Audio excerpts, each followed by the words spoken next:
Alô você! O que a gente vai trabalhar agora? Desistência voluntária e arrependimento eficaz. Evandro, mas olha só. Tá lá no artigo 15, desistência voluntária e arrependimento eficaz. Mas eu vou trabalhar com você também o artigo 16. Você sabe por quê? Porque o 16, o nome dele é arrependimento posterior. Veja bem, olha só. No 15 eu tenho o desistência voluntária. Esses dois estão dentro do mesmo instituto. Desistência voluntária e arrependimento eficaz. Está dentro do artigo 15. Agora, o chamado arrependimento posterior está dentro do artigo 16. Isso aqui é totalmente diferente uma coisa da outra. E nas questões você às vezes se confunde, porque tem a palavra arrependimento, né? Legal.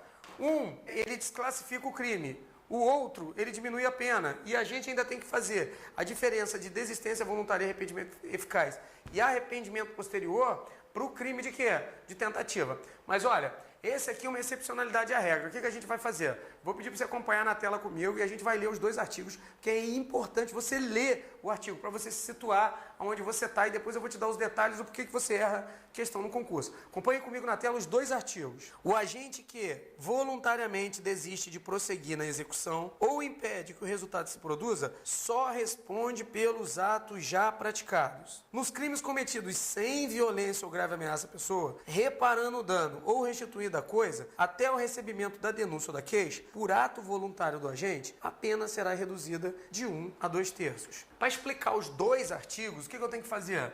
É inevitável, meu povo, que eu desenhe para você a linha do tempo.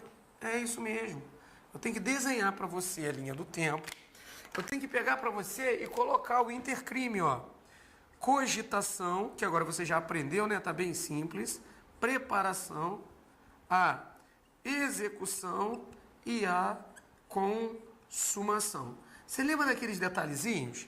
Na regra, cogitação e preparação não constitui crime, salvo se a própria preparação for constituída como crime autônomo. Lembra do exemplo? Cogitei de matar uma pessoa, preparei pegando uma faca de cozinha, mas não entrei na execução, não tem crime. Agora, cogitei, preparei comprando uma arma de fogo de uso restrito, ou uma arma de fogo que eu não posso portar, ou a lei não deixa, aí vai ter o crime autônomo isolado de quê? De posse ou porte ilegal de arma de fogo, está lá no Estatuto do Desarmamento, 10.826, e você vai responder não pelo crime de homicídio, mas pelo crime de quê? De porte ilegal de arma de fogo. Então até aqui já está bem explicadinho. Você sabe também que se você iniciar a execução de um crime, mas por circunstâncias alheias à vontade de um agente, o crime não se completa, o que vai acontecer com você? Vai acontecer que você vai responder pelo mesmo crime consumado, só que diminuído de 1/3 a 2/3 por força do artigo 14, inciso 2. Artigo 14, inciso 2. Agora, o Código Penal também diz que você pode estar no Instituto da Desistência Voluntária e do Arrependimento Eficaz, que é o Instituto do artigo 15. Quando você está no 14, aqui é vontades alheias a do agente, ou seja, você quer prosseguir, você tem a vontade de prosseguir, cometer o crime e por algum motivo, ou você não consegue chegar ao crime porque alguém impediu, ou por circunstâncias de caso fortuito, exemplo, deu 10 tiros no cara, o cara não morreu, o crime não se completou. Mas aqui, você efetivamente queria cometer o crime, aqui embaixo não. Aqui é a voluntariedade do próprio agente que impede que o crime se complete. Evandro, eu não entendi. O que é isso? Ou seja, no artigo 15, na desistência voluntária ou arrependimento eficaz, você simplesmente tem uma ideia e depois você muda a tua ideia. Você não quer mais cometer o crime. Exemplo, Evandro, dentro da minha cabeça, eu cogito, preparo, saco a minha arma e faço o primeiro disparo com a intenção de matar uma terceira pessoa. Ou seja, eu queria iniciar a execução. Quando eu dou o primeiro disparo e o cara cai, o cara cai, quando eu abro a camisa eu vejo que o cara tá com a bandeira do Fluminense, tá com o escudo do Fluminense no peito. Eu tenho 5 tiros, 5, eu dei 1. O cara caiu na minha frente, nada me impede, eu posso prosseguir. Só que eu olho pro cara e falo, putz, cara, aí não dá, né? Matar um tricolor não dá, cara. Se fosse qualquer um outro, aí era a tentativa perfeita se o cara não morre. Porque se eu tenho 5 munições, eu ia dar as 5. Mas eu ia conseguir consumar, porque eu ia pisar no pescoço dele. Agora, como é um tricolor, cara, não tem como, né, cara? Eu olho pro cara e falo, pô, tricolor, meu camarada, do peito, do mesmo time que eu. Ó, presta atenção. Eu cogitei, preparei, executei, agora eu posso continuar, mas eu desisto. Eu estou desistindo da ação. Ou seja, eu vou ter uma reação negativa. O que é reação negativa? Eu posso continuar, só que eu paro por minha vontade, por vontade própria. O nome disso vai ser desistência voluntária. Evandro, o que eu respondo nesse caso? Nesse caso, você responde pelos atos já praticados. Então, para explicar bem isso aí para você, eu vou começar explicando o princípio da consunção. Pô, Evandro, o que é o princípio da consunção? Absorção. Legal, está absorvendo alguma coisa. Você vai ver que o princípio da consunção diz o seguinte, que o crime mais grave absorve o crime menos grave para que não ocorra uma coisa chamada bis in idem. Bis in idem. Evandro, o que é o bis in idem no direito penal? É o cara ser punido 2 vezes pelo mesmo fato. Não pode acontecer isso. Ou seja, quando eu saco a minha arma, que eu dou um tiro no cara com intenção de matar, o que vale é a intenção, tá, pessoal? É aí que há a adequação típica imediata. Ou seja, é a minha intenção que vai determinar se o crime é um crime de homicídio ou se é um crime, por exemplo, de lesão corporal seguida de morte. Pô, se eu aponto a arma pro dedão do cara e dou um tiro no dedão do cara com intenção de lesionar e o cara tropeça no pé, bate a cabeça e morre, o nome disso é lesão corporal seguida de morte. É um crime pré-ter doloso ou pré-ter intencional. Ou seja, foi agravado pelo resultado e todas as circunstâncias levaram a crer que eu não queria matar, eu queria lesionar. E o Código Penal vai punir você por aquilo que você quer cometer. Agora, se eu saco a minha arma e com intenção de matar eu faço um disparo no cara, eu posso afirmar que mesmo matando, antes de matar, eu tenho que transfixar o cara, eu tenho que acertar a pele do cara? Tem. No caso da tentativa, eu quero matar o cara, saco a minha arma, dou um tiro no cara, com intenção de matar. O cara bota o braço, a gente vai acompanhar aí por muito tempo junto, lembra da escadinha, turma regular, turma de... O Instituto da Desistência Voluntária e do Arrependimento Eficaz, que é o Instituto do artigo 15. Quando você está no 14, aqui é vontades alheias do agente, ou seja, você quer prosseguir, você tem a vontade de prosseguir, cometer o crime e por algum motivo, ou você não consegue chegar ao crime porque alguém impediu, ou por circunstâncias de caso fortuito, exemplo, deu 10 tiros no cara, o cara não morreu, o crime não se completou. Mas aqui, você efetivamente queria cometer o crime, aqui embaixo não. Aqui é a voluntariedade do próprio agente que impede que o crime se complete. Evandro, eu não entendi. O que é isso? Ou seja, no artigo 15, na desistência voluntária ou arrependimento eficaz, você simplesmente tem uma ideia e depois você muda a tua ideia. Você não quer mais cometer o crime. Exemplo, Evandro, dentro da minha cabeça, eu cogito, preparo, saco a minha arma e faço o primeiro disparo com a intenção de matar uma terceira pessoa. Ou seja, eu queria iniciar a execução. Quando eu dou o primeiro disparo e o cara cai, o cara cai e quando eu abro a camisa eu vejo que o cara está com a bandeira do Fluminense, está com o escudo do Fluminense no peito. Eu tenho 5 tiros, 5, eu dei 1. O cara caiu na minha frente, nada me impede, eu posso prosseguir. Só que eu olho pro cara e falo, putz, cara, aí não dá, né? Matar um tricolor não dá, cara. Se fosse qualquer um outro, aí era a tentativa perfeita se o cara não morre. Porque se eu tenho 5 munições, eu ia dar as 5. Mas eu ia conseguir consumar, porque eu ia pisar no pescoço dele. Agora, como é um tricolor, cara, não tem como, né, cara? Eu olho pro cara e falo, pô, tricolor, meu camarada, do peito, do mesmo time que eu. Ó, presta atenção. Eu cogitei, preparei, executei, agora eu posso continuar, mas eu desisto, eu estou desistindo da ação, ou seja, eu vou ter uma reação negativa.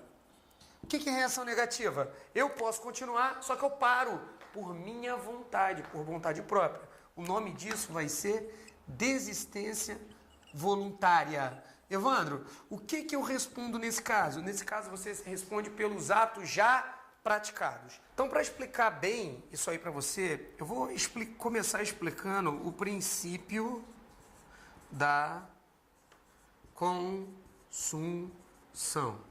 Ô, Evandro, o que é o princípio da consunção? Absorção. Legal, está absorvendo alguma coisa. Você vai ver que o princípio da consunção diz o seguinte, que o crime mais grave absorve o crime menos grave para que não ocorra uma coisa chamada bis in idem. Bis in idem. Evandro, o que é o bis in idem no direito penal? É o cara ser punido 2 vezes pelo mesmo fato. Não pode acontecer isso. Ou seja, quando eu saco a minha arma, que eu dou um tiro no cara com intenção de matar, o que vale é a intenção, tá, pessoal? É aí que há a adequação típica imediata. Ou seja, é a minha intenção que vai determinar se o crime é um crime de homicídio ou se é um crime, por exemplo, de lesão corporal seguida de morte. Pô, se eu aponto a arma pro dedão do cara e dou um tiro no dedão do cara com intenção de lesionar e o cara tropeça no pé, bate a cabeça e morre, o nome disso é lesão corporal seguida de morte. É um crime pré-ter-doloso ou pré-ter-intencional. Ou seja, foi agravado pelo resultado e todas as circunstâncias levaram a crer que eu não queria matar, eu queria lesionar. E o Código Penal vai punir você por aquilo que você quer cometer. Agora, se eu saco a minha arma e com intenção de matar, eu faço um disparo no cara, eu posso afirmar que mesmo matando, antes de matar, eu tenho que transfixar o cara, eu tenho que acertar a pele do cara? Tem. No caso da tentativa, eu quero matar o cara, saco a minha arma, dou um tiro no cara, com intenção de matar. O cara bota o braço, bate aqui, passa direto nele. O que aconteceu? Aconteceu uma lesão corporal, mas a minha intenção era matar. Ou seja, a intenção mais grave absorveu a intenção menos grave. Mas na prática não houve 2 crimes? Lesão corporal, tentativa de homicídio ou homicídio? Houve, Evandro. O Código Penal vai punir você pelo mais grave. Nessa situação, o Código Penal, ela incentiva o cara a parar com o crime. Ou seja, o cara tinha uma ideia. Ele queria cogitar, preparar, executar e consumar. Ele executou com a intenção de matar e no meio do caminho ele desistiu. E aí, Evandro, se ele desistiu, o Código Penal vai punir ele com o quê? Vai punir ele com tentativa de homicídio? Não. Nesse caso, o Código Penal vai tirar o mais grave e vai aplicar a ele os fatos já praticados. Ou seja, no caso dessa tentativa de homicídio que eu te falei, se o cara desistir voluntariamente, vira desistência voluntária, desclassifica para virar o quê? Lesão corporal. Agora, está no mesmo artigo, desistência voluntária e arrependimento eficaz. Qual é a diferença de desistência voluntária para arrependimento eficaz? A desistência voluntária, o cara, ele tem uma reação negativa. No arrependimento eficaz, ele tem uma reação positiva. Evandro, me dá um exemplo da reação positiva, Deixa eu só colocar aqui arrependimento eficaz para você não se perder. Olha, o exemplo do tricolor lá, que eu tinha 5 tiros, eu dei 1 e parei, você já entendeu? Responde pelos atos já praticados, responde pelo crime de lesão corporal. Agora, imagina que eu pegue e eu dê 1, 2 tiros no cara e o cara caia. Aí eu falo, putz, cara, olha que merda que eu fiz, eu acabo de tentar matar o cara e agora eu desisti de matar. Você vai ter uma ação positiva, pega o cara no colo, sai correndo e tenta salvar a vida do cara. Se você desistir do seu intento, socorrer e salvar a vida do cara, você teve uma ação positiva, o nome vai ser arrependimento eficaz, você só responde pelos atos já praticados, ou seja, tranquilamente você vai responder pelo crime de quê? De lesão corporal. Tanto a desistência voluntária e o arrependimento eficaz no crime de tentativa de homicídio, desclassifica e responde pelos atos já praticados, tranquilo? Essa regra é bem bacana. Legal, Evandro, então eu já vi a diferença, ó. A tentativa é por circunstâncias alheias à vontade do agente. É artigo 14.2. Aqui eu estou no 15, desistência voluntária e arrependimento eficaz. A desistência voluntária é uma reação negativa. O arrependimento eficaz é uma ação positiva. Evandro, mas se eu desistir do meu intento, não quiser mais e o cara morrer? Se eu socorrer e o cara morrer, aí perdeu, né, negão? Vai responder por homicídio. O Código Penal faz isso para desestimular o quê? A prática do crime. Agora, tem um instituto muito bacana que a gente vai trabalhar e que muita gente boa erra, que é o quê?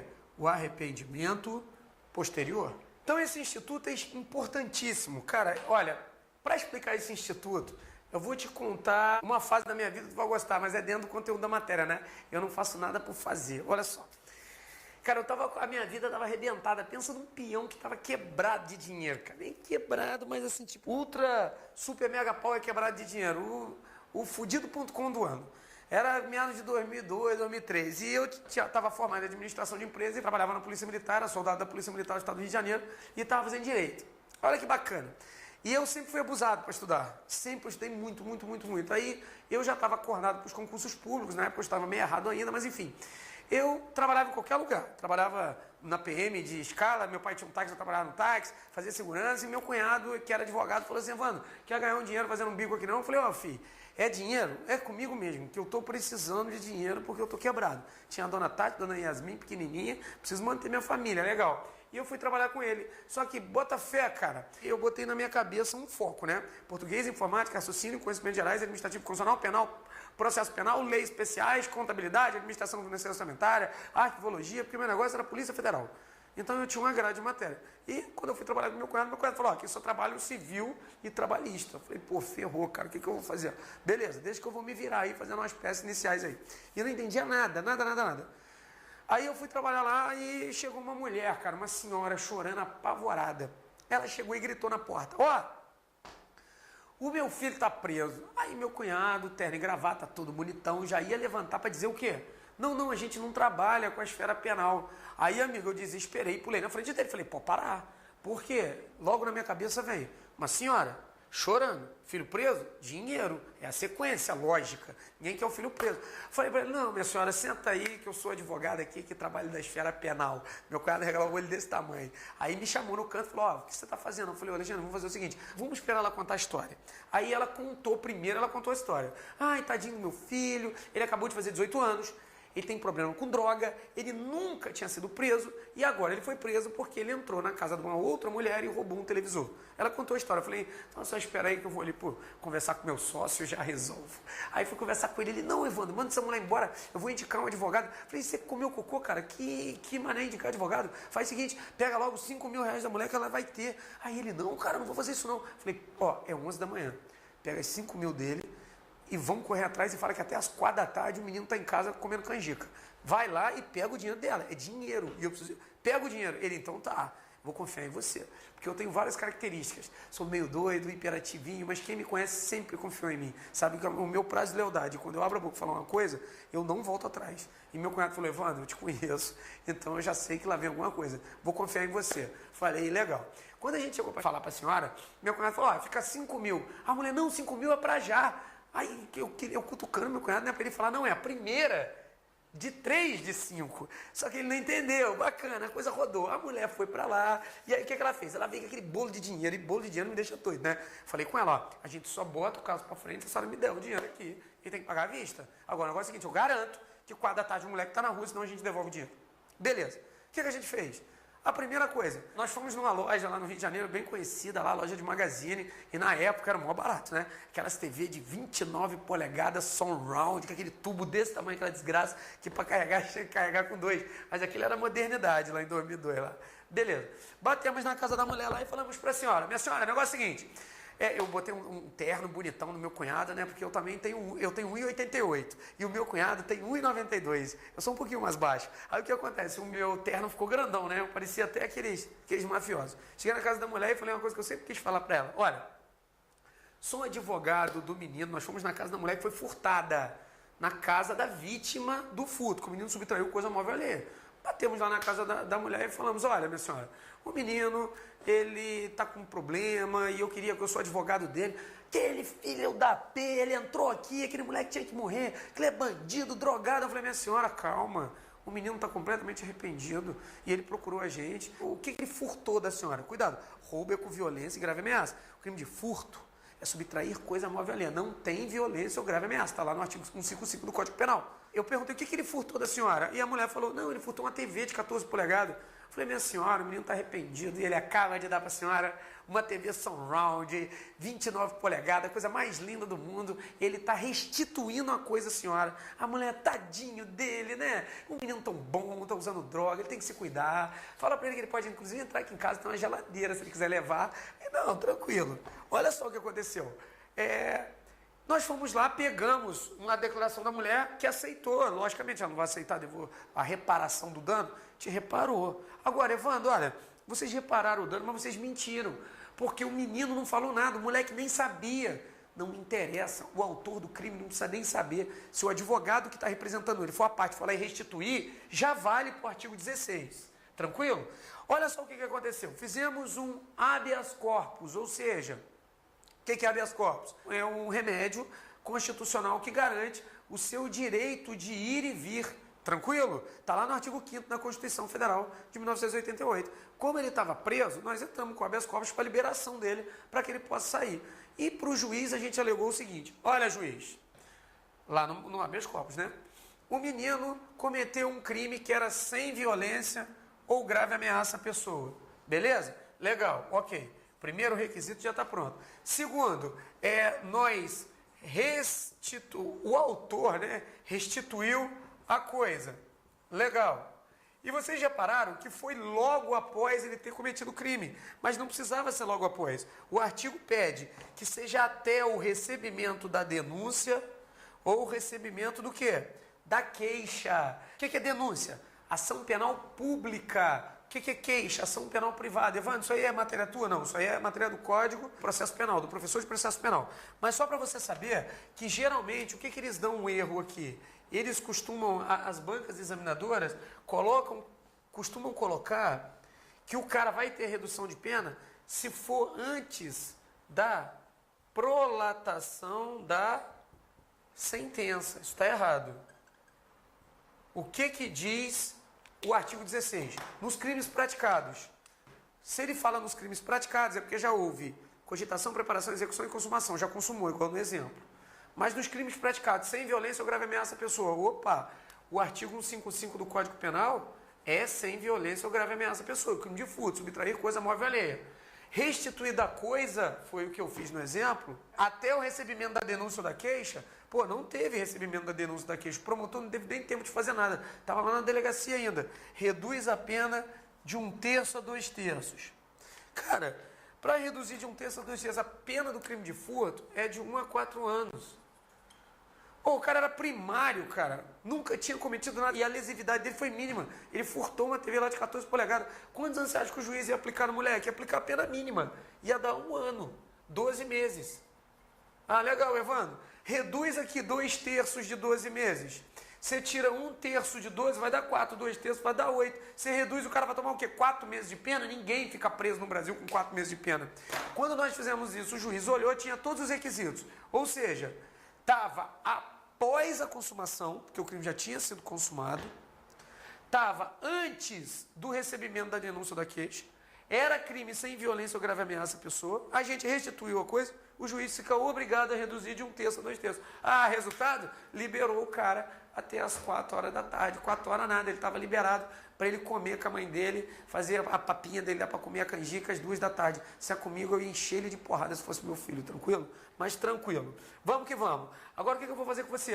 A diferença. Evandro, ó, 14, circunstâncias alheias à vontade do agente. O agente quer, mas não consegue. Desistência voluntária. O agente desiste voluntariamente de praticar, então responde pelos atos já praticados. Nesse exemplo de homicídio, ele fica com a lesão corporal. Lembra do princípio da consunção. Agora, se ele desiste, mas o cara morre, aí tá lascado nos dois, vai responder pelo crime de homicídio. Arrependimento posterior é depois da consumação e antes do recebimento da queixa. Tem nada a ver com prolatação da sentença. Tranquilo? Vamos prosseguir. Vou trabalhar com você agora em crime impossível, quando por ineficácia absoluta do meio ou absoluta impropriedade do objeto, o crime não se consuma, tá? Beleza. Evandro, o que é ineficácia absoluta do meio? Para explicar, você emenda do meio empregado no crime.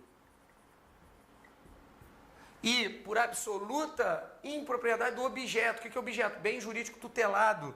Você vai lá no artigo 5º, está escrito: todos são iguais perante a lei, sem qualquer distinção, garantindo-se aos brasileiros e aos estrangeiros residentes no país a impropriedade do direito à vida, segurança, propriedade, igualdade e liberdade nos termos da lei. Você tem os seus bens jurídicos o quê? Tutelados. Vou dar um exemplo. Dá um exemplo de objeto do bem jurídico. No artigo 121, matar alguém, o bem jurídico tutelado, o objeto é o quê? É a vida. Evandro, absoluta impropriedade do objeto é o objeto material. É sobre aquilo contra qual o crime é praticado. Ou seja, é aquilo que a Constituição garante o bem jurídico. Vamos lá. Ineficácia absoluta do meio. Às vezes, meu povo, lembra que eu te falei que o Código Penal só pune você por aquilo que você quer cometer? É, Evandro, legal. E aí? Cara, se você for tentar matar o outro cara com arma de brinquedo, com arma de aquelas arminhas d'água, você vai conseguir fazer? Você vai falar, Evandro, eu não vou conseguir matar ninguém com uma arma de água. Cara, você imagina, olha pessoal, não sou homofóbico, sou amigo de um monte. O meu cabeleireiro, ele é homossexual, eu acho o cara mó barato, é meu amigo. Só que eu tô usando isso aqui pra explicar, tá? Didático, pra depois não falar que eu sou homofóbico. Para com essa porra. Olha só, você imagina um viadinho tentando matar o outro. Já tentou? Ele vai pegar um negócio de água e vai ficar, eu vou te matar, e o outro batendo assim, eu vou morrer. Não vai morrer. Não vai, filho. Nem que o cara ache que na cabeça dele que ele vai matar o outro cara. Eu vou te matar, eu vou pegar um pó de purpurina e jogar no cara. Não vai conseguir. Ineficácia absoluta do meio. O cara pode chegar, você imagina, cara, o cara chegar com uma faixa de Rambo, muito masculino, dentro do salão de beleza, e falar com ele, você me traiu, e começar a jogar a arminha de água lá. Não vai conseguir matar aí. E o outro vai ficar, não vai, batendo assim a mão para não morrer afogado? A pergunta é, foi eficaz esse meio? Você vai falar, não, o meio empregado é completamente, absolutamente ineficaz para chegar ao meio. Agora, tem que tomar cuidado se o meio for relativo, tá? Agora, imagina que esse mesmo cara que eu te falei teve uma outra ideia mirabolante. Aí eu não vou matar ele com água, não. Vai matar ele com o quê? Já sei. Foi lá, comprou 5 tomates na feira, que tem aquele saquinho de tomate fininho, né? Jogou o tomate fora, foi lá, soprou. Chegou por trás do cara e pá! Morrer de susto. Não vai, filho. Aquilo não vai servir para matar o cara de susto. Ou seja, o saquinho foi ineficácia absoluta do meio nesse exemplo. Agora, olha só. Se você me pega e manda matar o cara com saco plástico, amigo, tranquilo. Eu vou lá por trás do cara, taco o saco plástico na cara dele e puxo o saco. Vai matar o cara por asfixia ou não vai? Vai. Você vai matar o cara sufocado. Legal. Aí, aquele meio foi o quê? Foi relativo. Ou seja, aquele meio pode para uma coisa não servir, para outra servir. Se ele, no caso concreto, servir, você vai falar que tem crime. Logicamente que tem. Você matou o cara sufocado. Agora, se aquele meio é absolutamente incapaz de resolver o negócio, ou seja, não tem como aquele meio causar a morte, vai ser crime impossível. Vamos na prática dos concursos. Olha só que coisa legal. Imagina que eu, com intenção de matar outra pessoa, vou e compro veneno no armazém lá, aquele armazém que vende coisas de animais, eu vou lá e pego um veneno. O que o cara faz? O cara tinha perdido a proibição de vender o tal do veneno. Mas ele continuou vendendo para os clientes que ele não queria perder o quê? Ele não queria perder a clientela. Só que o dono lá não vende o veneno, me vende um potinho cheio de açúcar. Mas na minha cabeça eu fui comprar o quê? Veneno. Só que eu comprei açúcar. Aí eu pego aquele açúcar, vou lá e ministro lá minha sogra lá para tentar matar minha sogra. Minha sogra vai e toma o café.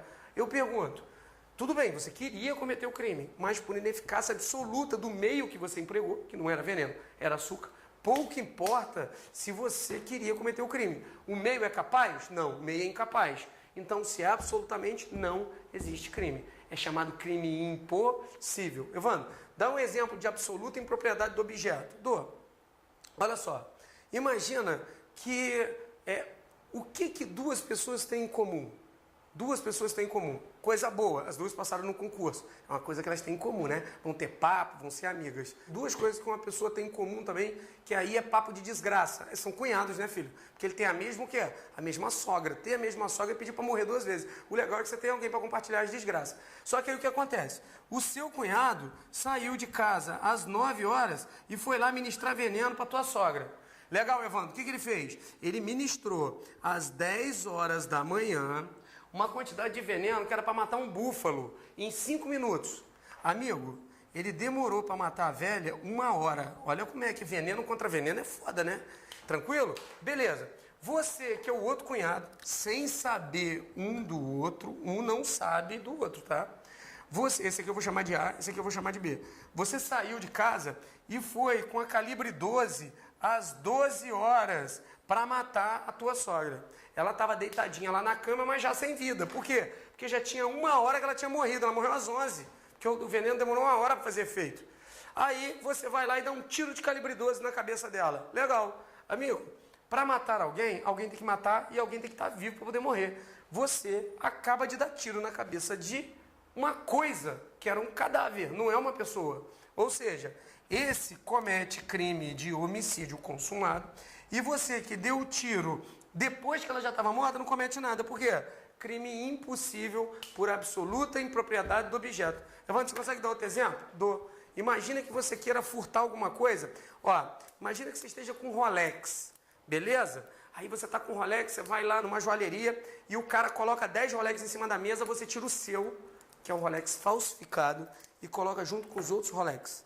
E mexe, experimenta um monte, olha pro cara que é meio distraído e fala, olha, eu não vou levar nenhum não. Aí você cata um lá do Rolex, bota no braço e fala, porra, me dei bem, eu acabo de subtrair coisa móvel alheia. Mas amigo, quando você chega em casa que você olha, você, opa, peraí, made in Taiwan, puta merda, eu peguei o meu relógio, ou seja, crime impossível. Nesse caso, recebe um outro nome, é delito putativo por erro do tipo.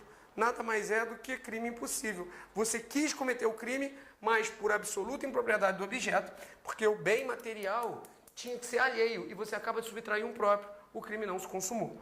Então eu tenho ineficácia absoluta do meio, absoluta impropriedade do objeto. Tranquilo? Evandro, você vai falar bastante disso aqui e, cara, em outros artigos eu sempre trago crime impossível. Crime impossível também é chamado de quase crime. Cuidado para não confundir, tá? Crime impossível é quase crime. Tentativa perfeita é chamado de crime falho.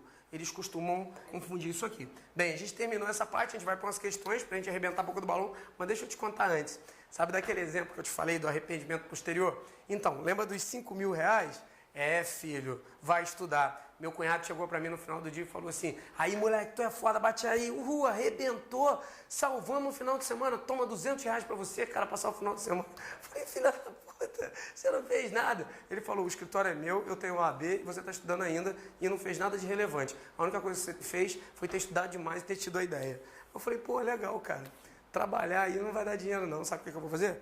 Eu vou estudar que vai dar dinheiro. E funcionou. Tranquilo? Acompanha comigo aí na tela a primeira questão. Henrique furtou a bicicleta de Carlos. Após alguns dias, envergonhado de tal fato, Henrique comprou outra bicicleta nova e restituiu a Carlos. Nessa hipótese, a pena imposta a Henrique deverá se situar no patamar mínimo, sem qualquer diminuição. A pena imposta a Henrique será reduzida de 1 a 2 terços diante do arrependimento posterior. C. Carlos poderá perdoar Henrique e este não será processado por crime de furto. D. A ação penal só poderá ser proposta com a representação de Carlos. Bem, a questão certa é a B, é o arrependimento posterior. Primeiro, que um não pode perdoar o outro, tá? Crimes de furto é crime de ação penal pública. Não precisa da representação do ofendido, porque é ação penal pública incondicionada à representação. Então, a que pega aí é a B. Na prática, meu povo, a afirmativa C e D aí, as opções, elas estão diretamente voltadas com o processo penal. Então, o B estava certinho dentro da matéria que a gente trabalhou hoje, arrependimento posterior. Nos crimes sem violência ou grave ameaça à pessoa, restituída a coisa, até o recebimento da denúncia da queixa, reduz a pena de 1 terço a 2 terços. Bem tranquila essa daí. Vamos para a próxima questão. André, supondo que seu inimigo estava dormindo na cama de um acampamento, quando na realidade estava morto em virtude de um infarto que sofrera anteriormente, desfechou-lhe 6 tiros de revólver. Nessa situação, André não responderá pelo crime de homicídio tentado, em face da ineficácia absoluta do meio. Por que essa questão está errada? Realmente é crime impossível, mas não é por ineficácia absoluta do meio, e sim por absoluta impropriedade do objeto, que era o bem jurídico tutelado, que era a vida. Essa questão ela veio ali no final para matar o peão.